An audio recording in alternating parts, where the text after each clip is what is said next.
We've known each other for a few years. Andy was a single parent, I was a single parent, and our daughters thought it'd be an amazing idea to try and get us together. In my wisdom, I thought I'd ask her out for a game of pool, not knowing that it would lead to all of this.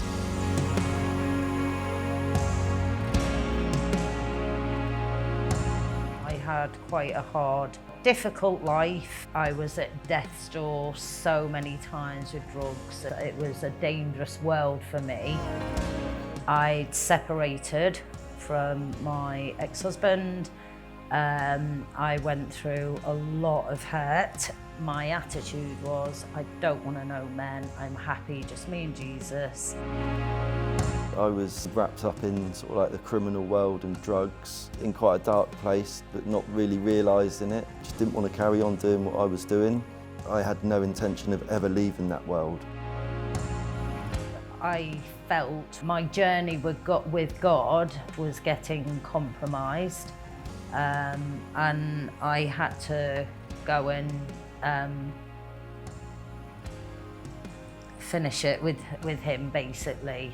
I was in tears and he said, no, absolutely not. What can we do to change this? It was last year actually, so it was shortly after I'd done the Alpha course. I was struggling a little bit with getting over the line with it, giving up all my secrets really, realising that God forgives everything. I was keeping a few things back to myself.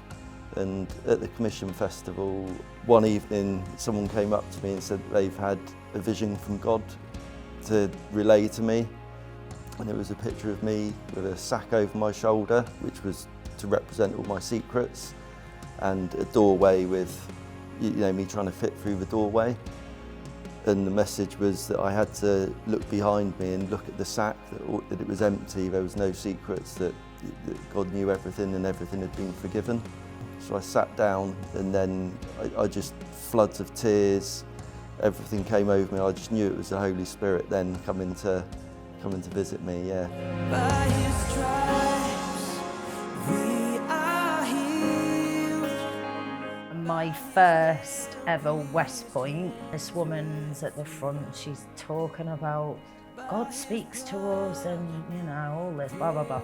When we came out, we were walking up the hill and I said to this lady, I don't know what she's on about in there. God never speaks to her. And before I could say me, I got this, palpitation so bad. I couldn't breathe properly. I just started crying and crying and crying. I now know it was the Holy Spirit hitting me. And the next day, I woke up a different person.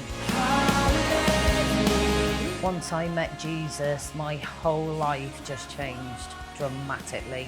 The way I saw the world, that hope that I had, I know where I'm going when I die, I feel secure. I didn't know why at the time, but I decided to change my life around. I just didn't want to carry on doing what I was doing. And it wasn't until I met Jesus that I realised that God had His hand on me all that time. I could see the pathway in front of me, where I want it to go, the sort of things I want to do now. And I don't see a pathway at all which would take me back to my old life. It just doesn't exist anymore. When we got home from West Point, I could not put my Bible down. And since that day, I am so secure. The fear of dying just does not faze me, and I cannot wait to be in God's arms. I go out to work every day now. I spent a big period of my life not working. I was either selling drugs or taking drugs, but now I just get up, go to work every single day. I pick up my Bible every day. We're getting married in November. We had no intention of going on a date looking for anyone. There's God had different plans for us.